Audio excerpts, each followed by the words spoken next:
Welcome back students. आज का हमारा टॉपिक है graph of a linear equation in two variables. Last video में हमने linear equation in two variables का सॉल्यूशन फाइंड आउट करना सीखा था। उसी की हेल्प से किसी भी लीनियर इक्वेशन के सॉल्यूशन फाइंड आउट करके उसी की हेल्प से हम ग्राफ ड्रॉ करेंगे। देखिए कैसे। एक्सरसाइज स्टार्ट करते हैं 4.3। Draw the graph of x plus y equal to 4। Question first के अंदर हमारे पास 4 पार्ट्स दिए हुए हैं, इनका हमें ग्राफ ड्रॉ करना है। फर्स्ट पार्ट लेते हैं, इसका ग्राफ ड्रॉ करेंगे x plus y equal to 4। किसी भी linear equation in two variables का ग्राफ ड्रॉ करने के लिए उसके मिनिमम 2 सॉल्यूशन निकालने जरूरी हैं। 2 से आप ज्यादा सॉल्यूशन भी निकाल सकते हैं, 3 4 5 आपकी मर्जी।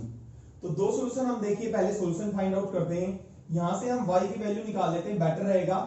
लेकिन जरूरी नहीं है कि आप y की वैल्यू निकालें, या x की भी वैल्यू निकाल सकते हैं, या डायरेक्ट आप x की वैल्यू पुट कर दो या y की वैल्यू पुट कर दो। ठीक है, ये तो लास्ट वीडियो में भी हमने सीखा है किस तरह से हम सॉल्यूशन फाइंड आउट करेंगे। y की वैल्यू आ गई, यहां पे हम पुट कर देंगे, पुट x इक्वल टू 0। तो x को 0 पुट किया, y इक्वल टू 4 माइनस 0। तो y कितना आ गया हमारा 4। ठीक है, एक हमारा 0 4 सॉल्यूशन आ गया। फिर हम पुट कर देते हैं, पुट x इक्वल टू 1। तो y इक्वल टू हमारा कितना आ गया, लाइन लगा देते हैं यहाँ पे। y आ गया हमारा 4 माइनस 1, 3 आ गया। पुट x इक्वल टू, आपकी मर्जी है, y की भी वैल्यू पुट कर सकते हैं, x की भी। बेटर है, हमने y निकाल लिया है तो आप x की वैल्यू पुट करें। Put x equal to 2। तो y कितना आया, x को 2 पुट करेंगे, 4 माइनस 2, 2 आ गया। तो हम यहाँ पे एक टेबल बना लेते हैं सॉल्यूशंस की। ये हमने टेबल बनाई। ठीक है, x0 4 एक सॉल्यूशन हो गया हमारा। Second 1 and 3, third 2 and 2। ये हमारी टेबल बन गई सॉल्यूशंस की। अब इसका हमने ग्राफ ड्रॉ करेंगे। This is x axis, y axis, negative x axis and negative y axis. 0 origin, 1 2 3 4, 1 2 3 4। Maximum कितना 4 ही है। 1 माइनस 2, 1 2 3 4, माइनस 1 माइनस 2। अब देखिए इन पॉइंट्स को 0 4 यानी कि 0,4 एक सॉल्यूशन है, इसको हमने टेबल में ऐसे लिख दिया 1,3। ठीक है, इनको हम ग्राफ पेपर पर रिप्रेजेंट करेंगे। 0 4, 0 4 कहां पे आएगा हमारा, ये हो गया हमारा 0 4। 1 3, 1 यहां पे, 3 यहां पे है। 2 2, 2 हमारा यहां पे है, 2 और 2।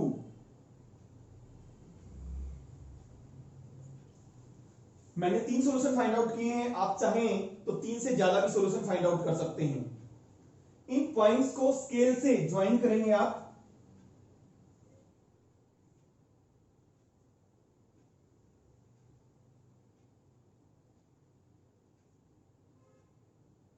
तो ये हमारा ग्राफ किसका आ गया, x plus y equal to 4 का ग्राफ आ गया। You will get a straight line, एक स्ट्रेट लाइन आएगी आपके पास। श्योर है, एक नोट कीजिए पॉइंट को। इस लाइन के ऊपर there are many infinitely points, बहुत सारे पॉइंट्स हैं। जितने भी पॉइंट्स इस लाइन के ऊपर आएंगे वो सारे के सारे पॉइंट्स इस लाइन का क्या होंगे, सॉल्यूशंस होंगे। आपने पहले किया था जो linear equation in two variables होते हैं उसके कितने सॉल्यूशन होते हैं, इनफाइनाइटली मैनी। बाकी के सॉल्यूशंस अगर आप निकालेंगे और यहां पे रिप्रेजेंट करेंगे ग्राफ पे, वो सारे इसी लाइन पे आएंगे। समझ आ रहा है आपको, कहां पे आएंगे, इसी लाइन पे आएंगे। सेकंड पार्ट स्टार्ट करते हैं, y इक्वल टू 3x। देखिए y की वैल्यू ऑलरेडी निकली हुई है, आप x की वैल्यू पुट कर दें। यहां पे डायरेक्ट पुट करके दिखाने की जरूरत नहीं है, यहां पे डिब्बा बना लें, बॉक्स बना लें टेबल सॉल्यूशन का। x y, x को 0 पुट किया तो y की वैल्यू कितनी आ गई 0, और x को 1 पुट किया तो y कितना आ गया 3, और x को 2 पुट किया y कितना आ गया 6। समझ आ रहा है। देखिए अगर y की वैल्यू पुट करेंगे तो टिपिकल होगी प्रॉब्लम्स। देखें y को मान लो आपने 1 पुट किया, पुट y इक्वल टू 1, तो x की वैल्यू किस में आ गई, फ्रैक्शन में आ गई ना।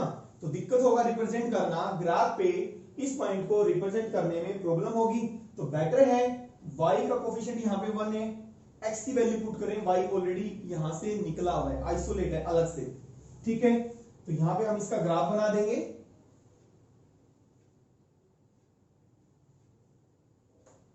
इसका graph x axis, negative x axis, negative y axis, y axis 0 1 2 3 4 5 6 1 2 3 4 5 6 -1 -2 ज्यादा लेने की जरूरत नहीं, -1 -2 1 2 3 4 5 6 0 0 1 3, यहां पे 1 3 आ गया, 2 6, यहां पे 2 है, यहां पे 6, 2 6 इधर ले लेता हूं, 2 6, और ये क्या है हमारा 1 3, 3 पॉइंट्स आएंगे, 3 पॉइंट्स को मिलाने से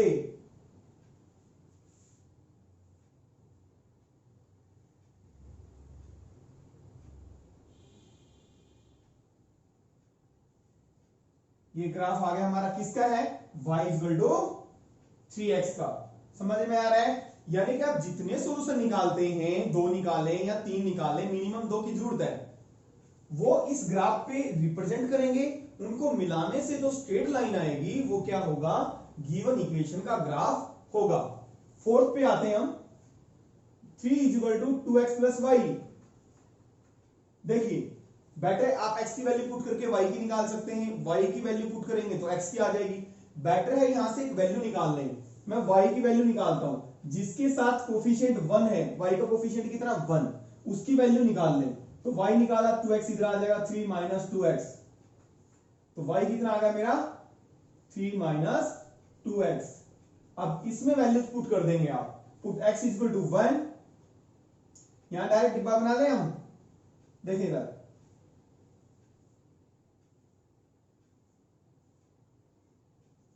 x को 0 पुट किया, ये तो क्या बन गया 0 बन गया, y कितना आ गया 3, और x को 1 पुट किया तो 2 इंटू 1 2, 3 माइनस 2 1, और कुछ पुट करना है, x को 2 पुट किया 4 बन गया, और 3 माइनस 4 -1।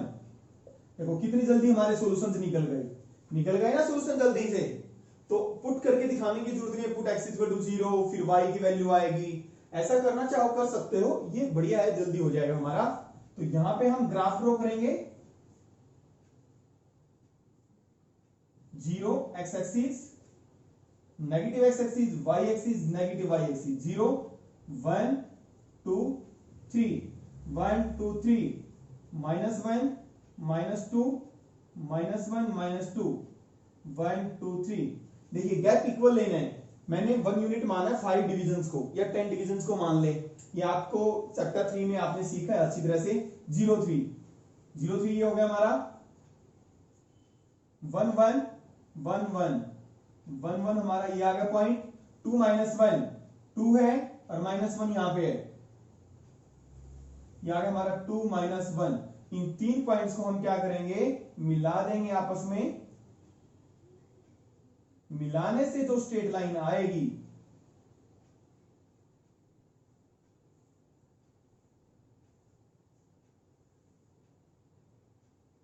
ये हमारा, ये किसका ग्राफ हुआ, 3 equal to 2x plus y का ग्राफ हुआ। इस तरह से आपने ग्राफ ड्रॉ करने हैं, ये इंपॉर्टेंट है क्योंकि आगे हम वर्ड प्रॉब्लम्स के क्वेश्चन करेंगे, उनमें भी हमें क्या करना है, ग्राफ ही ड्रॉ करना है।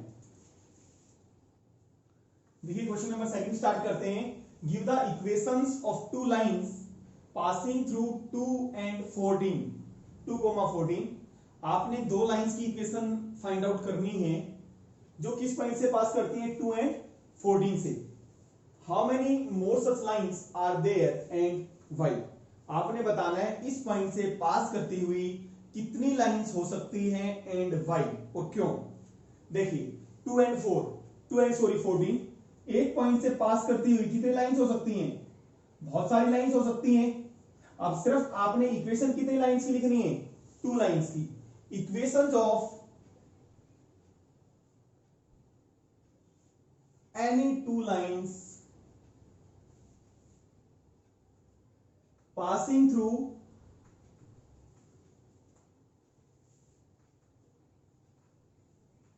214R। देखिए आंसर जरूरी नहीं है आपका मैथ्स करे एनसीईआरटी की बुक से, क्योंकि there can be infinitely many lines, बहुत सारी लाइंस हो सकती हैं, और जो लाइंस होंगी वो ये पॉइंट उस इक्वेशन को सेटिस्फाई करेगा।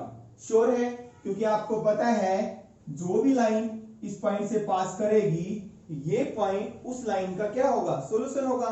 सॉल्यूशन का मतलब क्या है, उसको सेटिस्फाई करेगा। कुछ भी लिख सकते हो आप। फॉर एग्जांपल मैंने लिखा फर्स्ट x प्लस वाई, अब x मेरा कितना 2, y कितना 14, और इज इक्वल टू आपने 2 प्लस 14 16, यानी कि ऐसी इक्वेशन लिखनी है जिसको ये जो गिवन पॉइंट है क्या करे, सेटिस्फाई करे। सेटिस्फाई कर रहा है कि नहीं कर रहा, x2 और y 14, तो 2 प्लस 14 16, तो इसका मतलब ये पॉइंट इस लाइन के ग्राफ पे क्या करेगा, लाई करेगा। लाई करने का मतलब इसको सेटिस्फाई करेगा। समझ आ रहा है, ठीक है।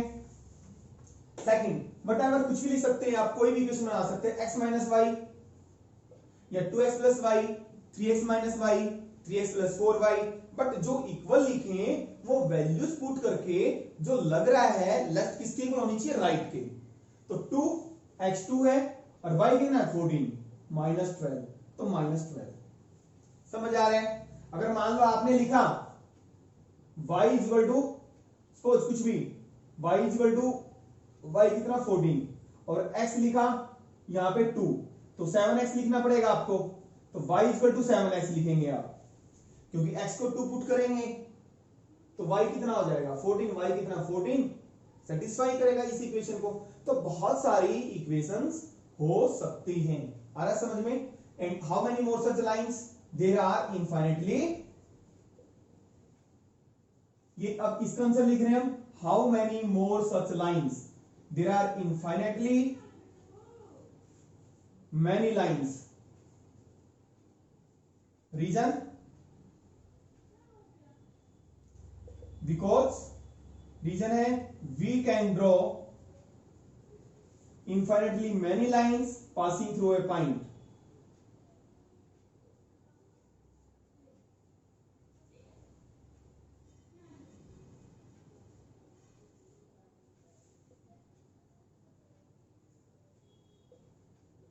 समझ में आ गया। रीजन क्यों, क्यों बहुत सारी लाइंस क्यों होंगी, क्यों होंगी, क्योंकि एक पॉइंट से पास करती हुई हम बहुत सारी लाइंस ड्रॉ कर सकते हैं। ठीक है, ये क्वेश्चन नंबर 3 स्टार्ट करते हैं। If the point 3 4 lies on the graph of equation 3y is equal to ax plus 7, find the value of a। हमें गिवन क्या है, जो पॉइंट है 3, 4, ये इस इक्वेशन के ग्राफ पे क्या करता है, लाई करता है। लाई करने का मतलब है अगर मैं इसका ग्राफ ड्रॉ करूंगा, मान लो स्ट्रेट लाइन आएगी पता है आपको, और 3 4 इसी लाइन के ऊपर है, क्या है, इसी लाइन के ऊपर है, और वैल्यू किसकी निकालनी, a की। अब आपको मैंने बताया था जो हम किसी भी इक्वेशन का ग्राफ ड्रॉ करते हैं, एक स्ट्रेट लाइन आती है और उस पे क्या होते हैं, बहुत सारे पॉइंट होते हैं। जितने भी इस लाइन के आप सॉल्यूशन निकालेंगे गिवन इक्वेशन के सारे सॉल्यूशन इसी लाइन पे आएंगे। ठीक है, अब ये 3 4 इस ग्राफ पे लाई करता है, इसका मतलब क्या है 3 4 भी क्या है, इसका सॉल्यूशन है, और सॉल्यूशन है तो क्या करेगा, सेटिस्फाई करेगा। आपको पता है सॉल्यूशन क्या करता है, अगर हम x की वैल्यू पुट कर देते हैं 3 और y की वैल्यू 4 पुट कर देते हैं तो दोनों साइड हमारी क्या होंगी, इक्वल होंगी। ठीक है, गिवन है, हम इसकी इक्वेशन 1 का नाम दे देते हैं इसको। गिवन क्या है हमारे पास कि point 3 4 is lies on graph of equation 1, तो इससे हमें क्या मिला, 3 and 4 is solution of equation 1। Equation 1 का क्या होगा, सॉल्यूशन होगा। इसका मतलब x को आप 3 पुट कर देंगे, y को 4, y को 4 पुट करेंगे और equal to a into 3 plus 7, 3 4 जा 12 इक्वल टू 3a प्लस 7, तो this implies 12 minus 7 equal to 3a। 7 को हमने क्या करा, लेफ्ट हैंड साइड लेके आ गए, उधर पॉजिटिव था, इधर क्या हो जाएगा माइनस 5 इक्वल टू 3a, तो दिस इंप्लाइज 3 नीचे आ जाएगा, a की ये वैल्यू। देखिए क्वेश्चन नंबर 4 पे आते हैं। The taxi fare in city is as follow. जो टैक्सी का जो किराया है किसी भी शहर के अंदर इस तरीके से दिया हुआ है। For the first kilometre the fair is ₹8। जो फर्स्ट किलोमीटर, जैसे आप टैक्सी में बैठते हैं, जो पहला जो किलोमीटर निकलेगा उसके लिए जो किराया दे रखा है हमारे पास, कितना दे रखा है? ₹8।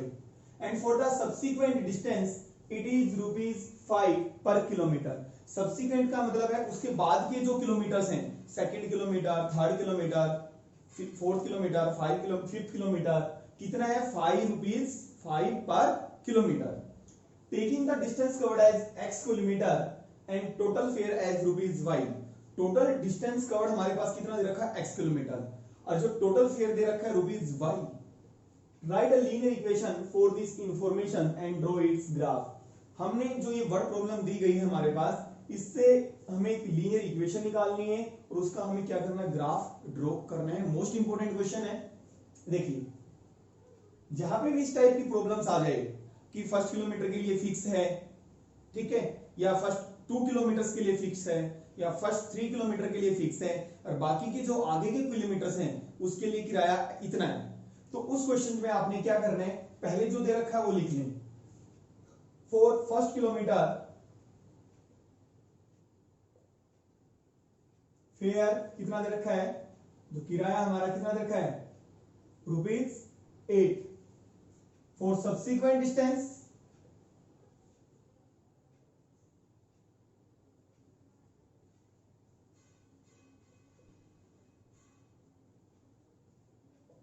₹5 पर किलोमीटर, और टोटल डिस्टेंस कवर्ड कितना दे रखा है हमारे पास?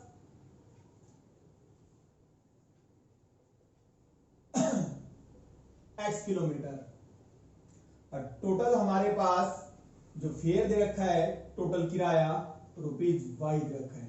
आपने सिर्फ लिखना अकॉर्डिंग टू क्वेश्चन, इक्वेशन बनानी है। इक्वेशन बनाने के बाद उसका क्या करना है? आपने ग्राफ ड्रॉ करना है। देखिए, अगर मान लो मैं आपसे एक प्रॉब्लम डिस्कस करता हूं। सपोज आप किसी भी टैक्सी में बैठते हैं, ठीक है, टैक्सी से कहते हैं आप मुझे 10 किलोमीटर ट्रेवल करना डिस्टेंस, ठीक है, और वो कहता है आपको ₹5 पर किलोमीटर है, तो ₹5 पर किलोमीटर है तो आप उसको कितना चार्ज देंगे? 10 × 5 ₹50 देंगे, ठीक है। ये बात समझ में आ गई? अगर आप कहते हैं मुझे 10 किलोमीटर ट्रेवल करना है डिस्टेंस, 1 किलोमीटर के ₹5 है, टैक्सी वाला कहता है, तो आप उसको कितना देंगे? ₹50, क्योंकि जितना डिस्टेंस कवर किया है उसको जितना चार्ज पर किलोमीटर का है उससे क्या कर देंगे? मल्टीप्लाई। समझ में आ गया? अब टैक्सी वाला कहता है, आप जैसे टैक्सी में आप बैठते हैं, टैक्सी वाला कहता है आपके फर्स्ट किलोमीटर का जो चार्ज है ₹50 है। कितना है? ₹50। और बाकी का आप जितना डिस्टेंस कवर करते हैं, सब्सिक्वेंट डिस्टेंस यानी कि नेक्स्ट जो किलोमीटर्स हैं, वो ₹5 पर किलोमीटर है। तो आप मान लो टोटल डिस्टेंस आप कवर करते हैं, वही डिस्टेंस कवर करते हैं आप 10 किलोमीटर, तो अब चार्ज कैसे देंगे आप? देखिए, अब कैसे करेंगे? फर्स्ट किलोमीटर का तो अलग हो गया हमारे पास, फर्स्ट किलोमीटर का क्या हो गया? अलग हो गया, और बाकी का कितने किलोमीटर का और रह जाएगा? 9 किलोमीटर का होगा। समझ में आ गया? फर्स्ट किलोमीटर का अलग हो गया, और बाकी का कितना और देंगे? 9 किलोमीटर का और। फर्स्ट किलोमीटर का आप कितना देंगे? ₹50। उसने वो तो बोल दिया आपने, फर्स्ट किलोमीटर के लिए ₹50 लगेंगे। उसके बाद जितना आप डिस्टेंस कवर करेंगे पर किलोमीटर के हिसाब से लग जाएगा। 10 किलोमीटर कवर किया, 1 किलोमीटर का तो ये आ गया हमारे पास, 1 किलोमीटर का। अब बाकी बचा 10 - 1, 9 किलोमीटर का हो, मल्टीप्लाई 5, यानी कि ₹50 और प्लस 45, 50 + 45, यानी कि आप उसको कितने रुपए देंगे? ₹95 देंगे। ये बात समझ में आ गई होगी आपके, ठीक है। तो यहां पे जहां पे भी इस टाइप की प्रॉब्लम्स आए तो आप ये फॉर्मूला लिख सकते हैं, टोटल चार्ज निकालने का फॉर्मूला, फिक्स चार्ज जितने किलोमीटर के लिए, रिमेनिंग डिस्टेंस मल्टीप्लाई चार्ज पर किलोमीटर। समझ में आ गया आपको? देखिए, 50 लिया फिक्स चार्ज, और प्लस रिमेनिंग 9 किलोमीटर का और आ जाएगा, और प्लस चार्ज पर किलोमीटर। अब देखिए, हमारे पास मैं टोटल चार्ज निकाल रहा हूं, कितना डिस्टेंस कवर किया? x kilometre. इसको रब कर दूं, x किलोमीटर, ये मेरा x किलोमीटर है,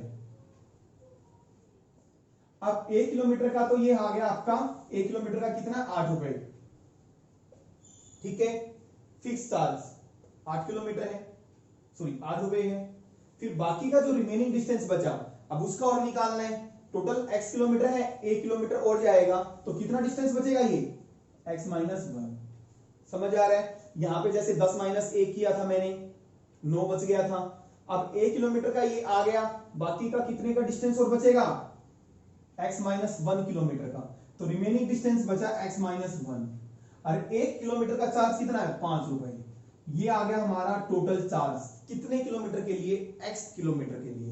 x किलोमीटर अब मेरा दो पार्ट में डिवाइड हो गया है। x किलोमीटर कितने पार्ट में डिवाइड हो गया, दो पार्ट में। एक तो 1 किलोमीटर में एक x माइनस 1 जाएगा, टोटल x में से क्या बचेगा x माइनस 1, x माइनस 1 ही आ गया total charge for x kilometre. और वो तो दे रखा हमारे पास, कितना दे रखा हुआ है।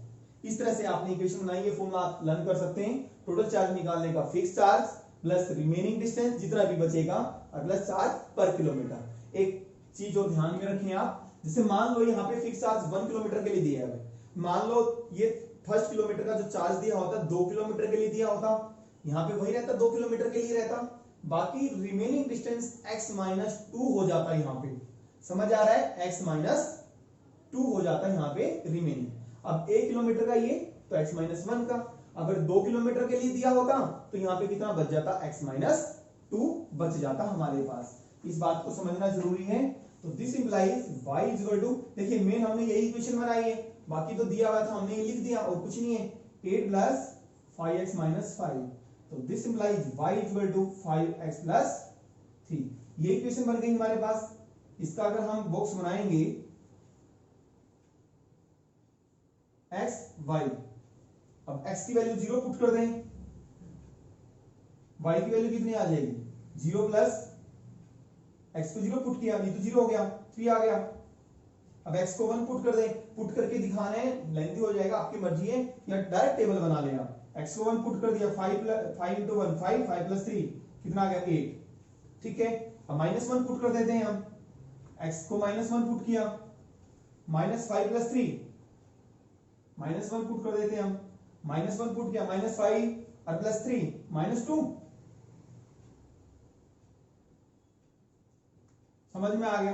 सिर्फ x की वैल्यू पुट करते रहें, किसकी वैल्यू आती रहेगी, y की वैल्यूज आती रहेगी। तो अब इसका ग्राफ ड्रॉ कर लें। इसका ग्राफ हम ड्रॉ कर रहे हैं।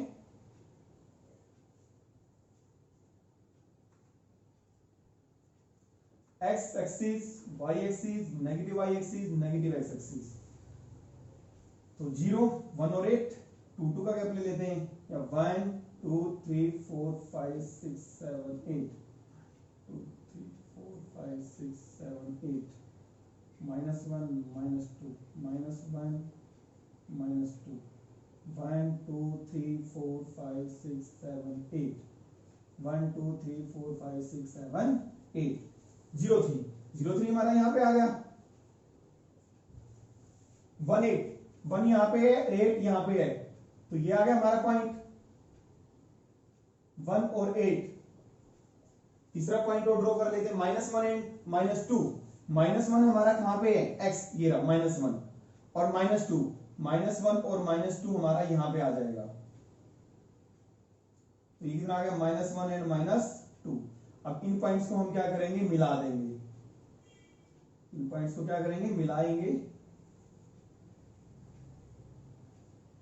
इन पॉइंट्स को मिलाने से जो हमारी लाइन आएगी that will be the graph of the given equation. y is equal to, किसका ग्राफ आ गया, y is equal to 5x plus 3 का ग्राफ आ गया। इस तरह से आपने ग्राफ ड्रॉ करना है।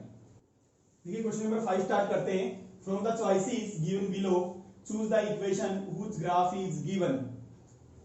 ये हमारे पास कुछ चॉइस गिवन है और आपने उस इक्वेशन को सिलेक्ट करना है, चूज करना है जिसका हमें ग्राफ गिवन है। अब जो हमें ग्राफ गिवन है, इस ग्राफ पे हमें 3 पॉइंट्स दिए हुए हैं, इनमें से एक इक्वेशन ऐसी है जिसका ये हमें ग्राफ गिवन है। अब जिस भी इक्वेशन का ग्राफ होगा उस इक्वेशन को ये तीनों पॉइंट्स सेटिस्फाई करेंगे। सेटिस्फाई करने का मतलब है आप उसमें x और y की वैल्यू डालेंगे, दोनों साइड क्या आएंगी, इक्वल आएंगी। चलिए पहले फर्स्ट से स्टार्ट करते हैं। इक्वेशन है हमारी वाई एक्स और पॉइंट हमारा क्या है, तीनों पॉइंट देंगे हम 1 - 1। तो आप x को पुट करेंगे 1 और y को -1, तो -1 is equal to 1, false. Satisfy नहीं कर रहा, फॉल्स, इसका मतलब ये इक्वेशन नहीं है। सेकंड इक्वेशन लेते हैं x plus y is equal to 0। अब पॉइंट पुट करेंगे, पॉइंट है हमारे, पॉइंट से 1 - 1 x 1 y -1 0, 1 - 1 0, 0 equal to 0 true होता है।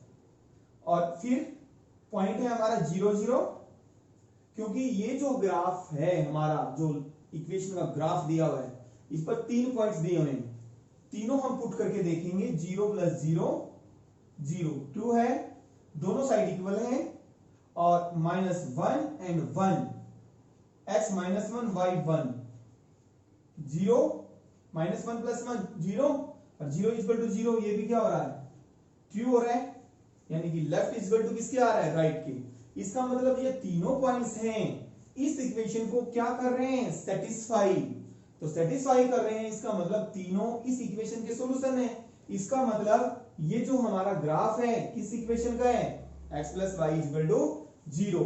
This implies x + y = 0 is the equation of given graph. देखिए अगर मान लो ये भी सेटिस्फाई नहीं होती, एक ही पॉइंट पे या दूसरे पे सेटिस्फाई नहीं होती, फॉल्स आता, फिर हम थर्ड इक्वेशन चूज करते, सिलेक्ट करते, फिर फोर्थ हम पिक करते, यानी कि वन बाय वन हम इक्वेशन पे चलते जाएंगे। जहां पे ये तीनों सॉल्यूशन इक्वेशन को सेटिस्फाई करेंगे वहीं पे हम स्टॉप कर देंगे, वही इक्वेशन हमारी क्या होगी, the equation of the given graph. चलिए क्वेश्चन नंबर 6 करते हैं। If the work done by a body on application of a constant force is directly proportional to the distance traveled by the body। हमें क्या given है कि work done by an body on application of constant force। अगर हम किसी भी body पर force लगाते हैं, जो वर्क डन है वो किसके डायरेक्टली प्रोपोर्शनल है, distance travelled by the body. यानी कि जितनी आप फोर्स लगाएंगे, जो वर्क डन अगर distance travelled by the body, अगर वर्क डन ज्यादा होगा, डिस्टेंस बॉडी ट्रेवल ज्यादा करेगी, वर्क डन भी क्या होगा, ज्यादा होगा। डायरेक्टली प्रोपोर्शनल का मतलब है अगर डिस्टेंस बढ़ेगा तो वर्क डन भी हमारा क्या होगा, ज्यादा ही होगा। Express this in the form of an equation in two variables. इस स्टेटमेंट को कि अगर हम फोर्स लगाते हैं तो वर्क डन किसके डायरेक्टली प्रोपोर्शनल है, डिस्टेंस के। More the distance more is the work, less the distance less is the work done. इसको आपने किसकी फॉर्म में लिखना है, linear equation in two variables की फॉर्म में लिखना है। And draw the graph of the same by taking the constant force at 5 units. Constant force हमें दी हुई है 5 यूनिट्स और हमने ग्राफ ड्रॉ करना है इसका। Also read from the graph the work done when the distance travelled by the body is 2 units. जब body 2 unit का डिस्टेंस ट्रेवल करेगी तो वर्क डन कितना होगा, और जो 0 यूनिट डिस्टेंस ट्रेवल करेगी तो वर्क डन हमारा कितना होगा, ये हमें फाइंड आउट करना है। लेट हम वर्क डन मान लेते हैं, let work done is equal to y units और डिस्टेंस ट्रेवल मान लिया हमने, distance travelled by the body x units. और फोर्स हमें गिवन है, वी नो, आपने साइंस में किया होगा, जो वर्क डन होता है किसके इक्वल होता है, फोर्स इंटू डिस्टेंस। याद भाई आपको, फोर्स इंटू डिस्टेंस के इक्वल होता है वर्क डन। वर्क डन हमें किसने माना, y को माना हमने, और फोर्स हमारे पास कितनी है 5 और डिस्टेंस कितना x। ये हमारी इक्वेशन बन गई y इक्वल टू 5x। अब इसका हमने ग्राफ ड्रॉ करना है, तो आप क्या करें, डिब्बा बना ले, टेबल बनाए सॉल्यूशंस की। यहाँ पे x लिखा, यहाँ पे y लिखा। x को 0 पुट करेंगे तो y क्या आ जाएगा, 0। x को 1 पुट करेंगे तो y कितना आएगा 5, x को 2 पुट करेंगे तो y कितना आ जाएगा 10। 3 सॉल्यूशन काफी है। इसका हमने क्या करना है, अभी देखिए इसका हमें ग्राफ ड्रॉ करना है। क्या करना है, graph.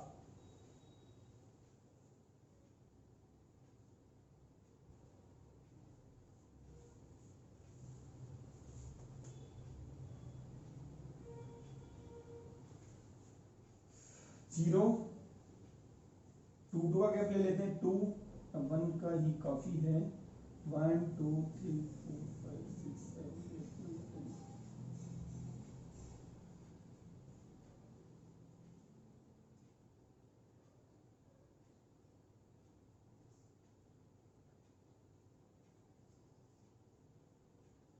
-1 -2 -3, -1 -2 -3, x axis negative, x axis positive, y axis negative, y axis, 0 0 0 0 0 तो हमारे यहां पे आ गया 1 5, 1 यहां पे है, 5 यहां पे है,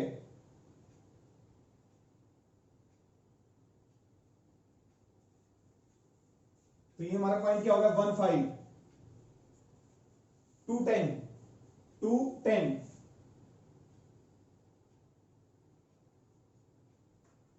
देखिए 2 और 10, ग्राफ पे देखो एक्चुअल में आप प्लॉट करेंगे तो बिल्कुल सही आएगा, ग्राफ पेपर पर 3 पॉइंट्स आ गए, इनको क्या करेंगे हम ज्वाइन करेंगे, हम तीनों को स्केल से मिला देते हैं,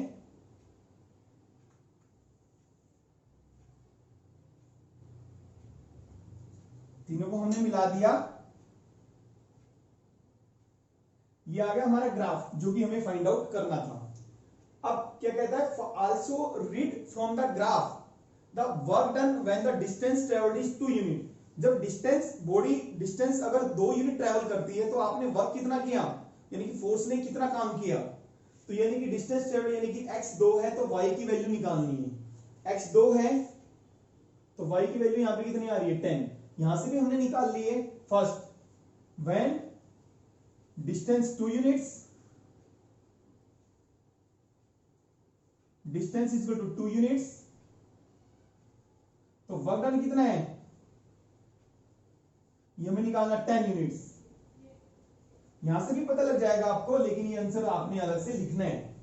0 यूनिट्स, जब डिस्टेंस ट्रेवल्ड 0 है, x 0 तो y कितना है 0, y का मतलब y तो निकालना हमें, x हमें यहां पे बताया हुआ है, x का मतलब डिस्टेंस ट्रेवल्ड 0 यूनिट है, डिस्टेंस 0 है तो वर्क डन कितना है 0 0 यूनिट, तो वर्क भी कितना हमारा 0 यूनिट। ये क्वेश्चन नंबर 7 पे आते हैं। Yamini and Fatima, 2 students of class 9 of a school together contributed ₹100।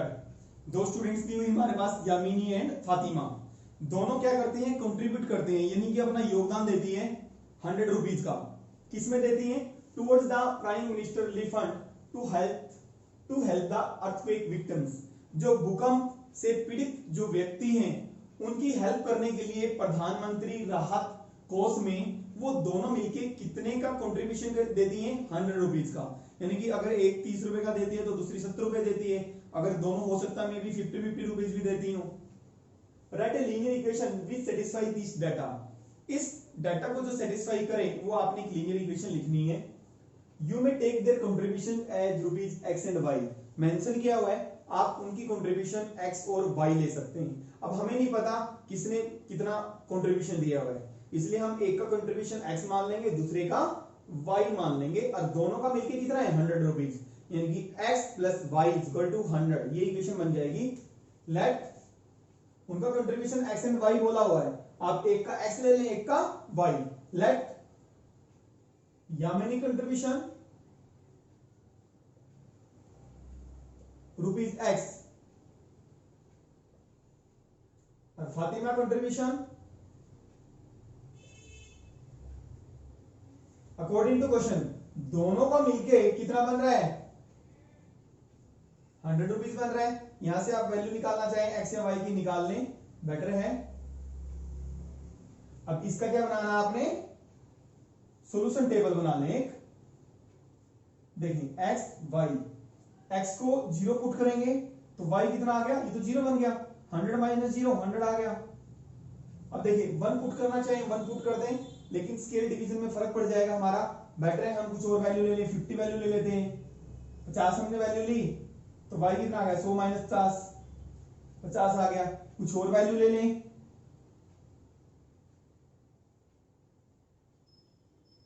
20 ले लेते हैं हम, 20 लिया तो कितना हो गया 100 माइनस 20 80।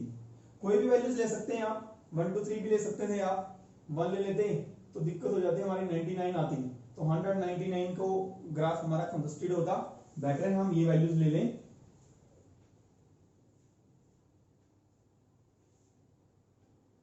0 देखिए कितने कितने का गैप ले सकते हैं हम, 20 20 का गैप ले लें, 20 रुपीज, यानी कि जो हमारे 10 डिविजन हैं 20 रुपीज को रिप्रेजेंट कर रहे हैं, 20 40 100 तक है ना, 60 80 100 1 2 3 4 5 20 40 60 80 100 माइनस 20 माइनस 40 माइनस 60 20 40 0 100 यहां पे आ गया, 50 50 यहां पे आएगा 50 और 50 यहां पे,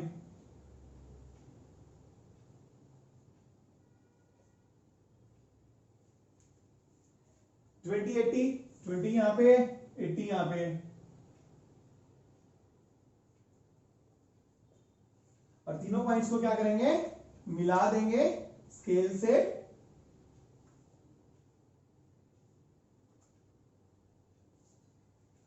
ये हमारा ग्राफ आ गया, किसका ग्राफ आ गया x plus y equal to 100 का। हमने ग्राफ ही ड्रॉ करना था, एक्स एक्सिस लिखना जरूरी है भाई, x axis negative x axis, positive y axis negative y axis. इस टाइप का क्वेश्चन आपका 4 मार्क्स का आता है। वर्ड प्रॉब्लम में दिया होता है आपको सिर्फ क्या करना होता है, इक्वेशन बनानी होती है, साथ में ये भी पूछा होता है इसका ग्राफ भी ड्रॉ करें। तो ग्राफ सॉल्यूशन निकाल के क्या करें, उनको ग्राफ पे रिप्रेजेंट करके उनको मिला दें, क्या आ जाएगा उसका ग्राफ आ जाएगा। देखिए क्वेश्चन नंबर 1 पे आते हैं। In countries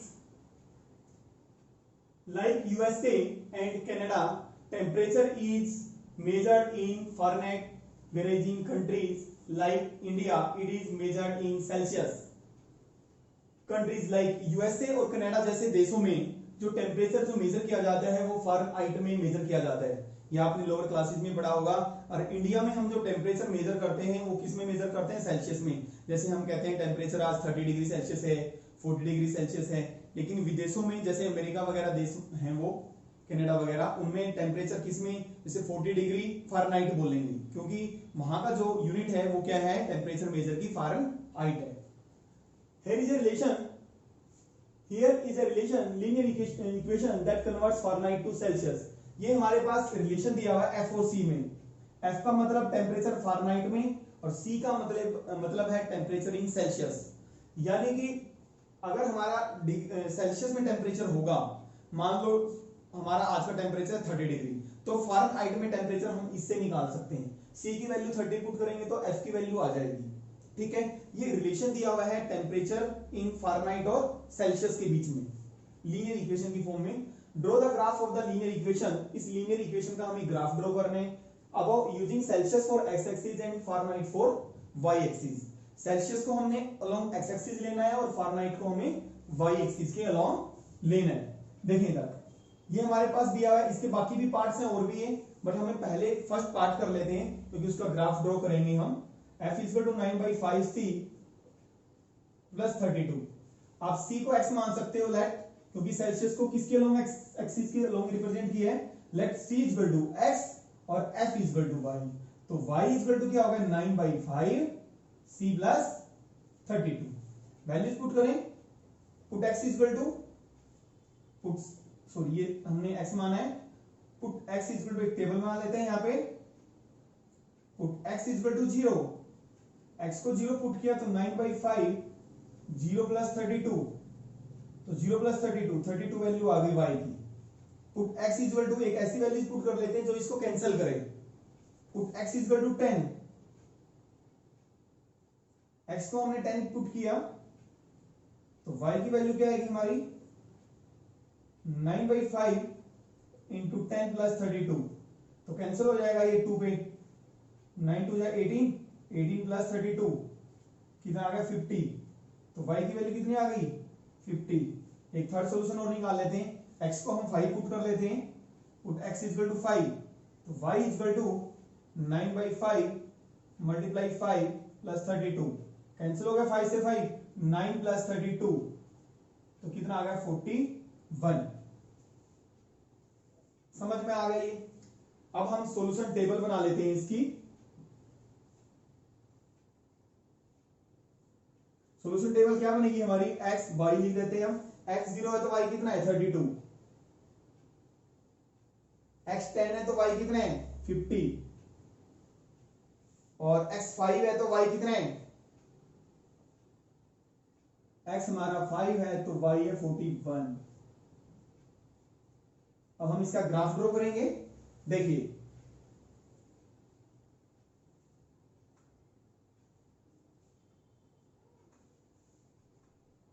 this is x axis, x dash y dash, इसके अलोंग ये किसकी रिप्रेजेंट करता है, taking Celsius for x axis, x axis के अलोंग सेल्सियस है और इसके अलोंग क्या है फारेनहाइट 0।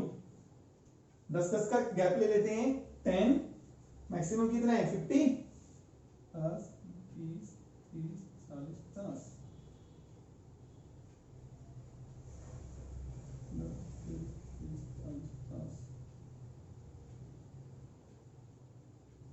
माइनस में है कोई वैल्यू, माइनस में तो आई नहीं, चलो ठीक है -10 -20, ज्यादा लिखने की जरूरत नहीं है, माइनस की -10 -20।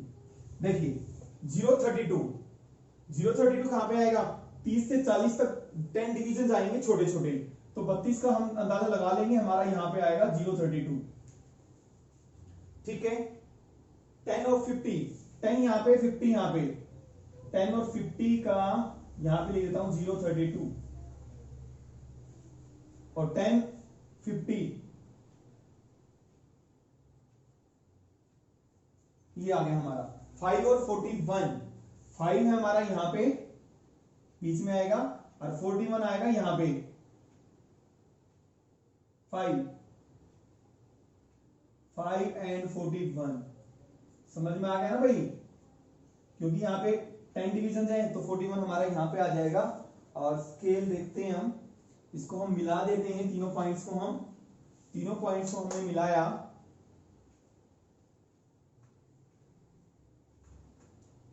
ये क्या आ जाएगा हमारा ग्राफ आ गया y equal to 9/5x plus 32 का।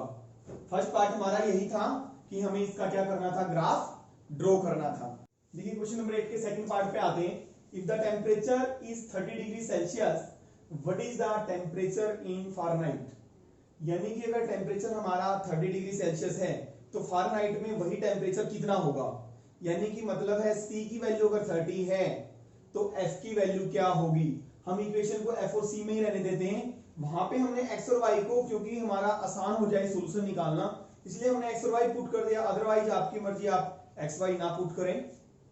तो पुट C इक्वल टू 30, तो this implies F is equal to 9/5 30 और प्लस 22, 5 से कैंसिल हो रहा है, ये 30 है हमारा, तो दिस कितना आ गया 54 प्लस 32, तो this implies F is equal to 86। यानी कि अगर हमारा टेम्परेचर सेल्सियस में 30 डिग्री होगा तो फॉरेन के अंदर वही टेम्परेचर 30 डिग्री वाला 86 डिग्री होगा, बट फारेनहाइट में होगा। Second, if the temperature is 90 degree Fahrenheit what is the temperature in Celsius, अगर फारेनहाइट में यानी कि फॉरेन के अंदर अगर 95 डिग्री है तो इंडिया के अंदर वो टेम्परेचर कितना होगा। Put F is equal to कितना पुट कर रहा है 95 पुट कर देंगे, इन इक्वेशन 1 लिख देता हूं, इन इक्वेशन 1, तो दिस इंप्लाइज 95 हमने पुट किया, 9/5 C प्लस 32, C की वैल्यू निकालनी हमें, तो 95 माइनस 32 इक्वल टू 9/5 C, तो माइनस करेंगे हमारे पास कितना आ जाएगा 63, 9/5 C और 9/5 है, इधर आके क्या हो जाएगा 5/9, 9 से कैंसिल हो रहा है 7 पे, तो C कितना आ गया हमारा 35 डिग्री। यानी कि अगर हमारा फॉरेन के अंदर 95 डिग्री फारेनहाइट होगा तो इंडिया में हमारा 35 डिग्री सेल्सियस में होगा। फोर्थ पार्ट, ये थर्ड था, fourth part, if the temperature is 0 degree Celsius, यानी कि इंडिया के अंदर सपोज अगर 0 डिग्री सेल्सियस है temperature, what is the temperature in Fahrenheit, यानी कि फॉरेन के अंदर जैसे जस्ट लाइक कनाडा और अमेरिका, उनमें फारेनहाइट में वही टेम्परेचर कितना होगा।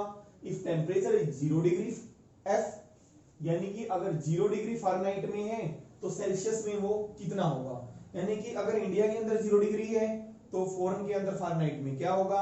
अगर फॉरेन के अंदर 0 डिग्री फारेनहाइट है तो इंडिया के अंदर सेल्सियस में क्या होगा।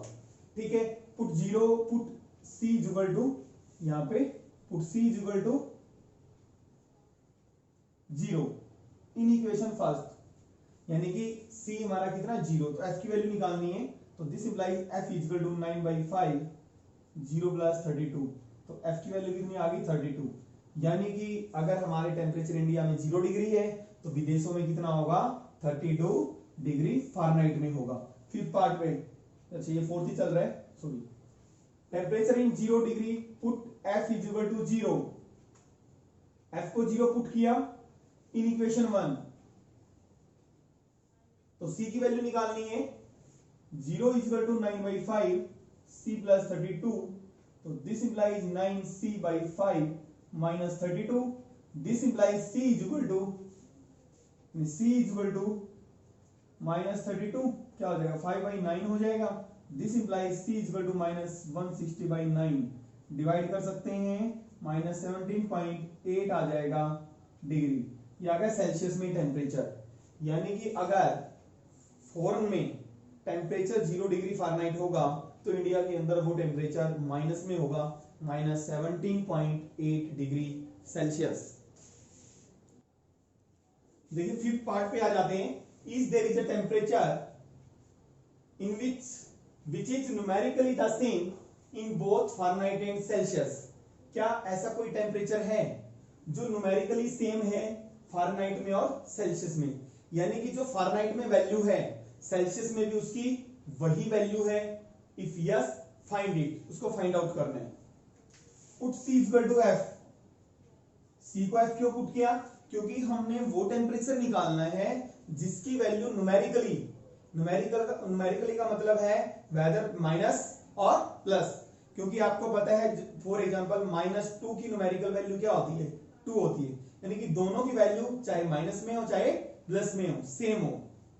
Put C is equal to F, हमें इक्वल टेम्परेचर चाहिए तो इसलिए C को F की इक्वल पुट कर दिया, तो this implies F is equal to 9/5 F plus 32, तो दिस इंप्लाइज F माइनस, इधर आके माइनस का हो जाएगा 9F/5 is equal to 32, LCM ले लेंगे, 5 एलसीएम आ गया 5F, इसके नीचे तो इट मींस 1 समझ सकते हैं, minus 9F is equal to 32, cross multiply कर देंगे तो ये हो गया हमारा -4F, नेक्स्ट स्टेप में करते हैं cross multiply, this is equal to 32 और this implies -4F is equal to 32 multiply 5, this implies -4F is equal to 160, this implies F is equal to -160/4, this implies F is equal to -40 degree, तो this implies F की value कितनी आ गई -40 degree, और इसका मतलब C की भी वैल्यू वही होगी क्योंकि दोनों इक्वल थे, तो this implies C is equal to F -40 degree Celsius और -40 डिग्री फारेनहाइट, दोनों की वैल्यू क्या है सेम है। इट मींस इंडिया के अंदर अगर -40 डिग्री टेम्परेचर है सेल्सियस में तो फॉरेन में -40 डिग्री फारेनहाइट होगा।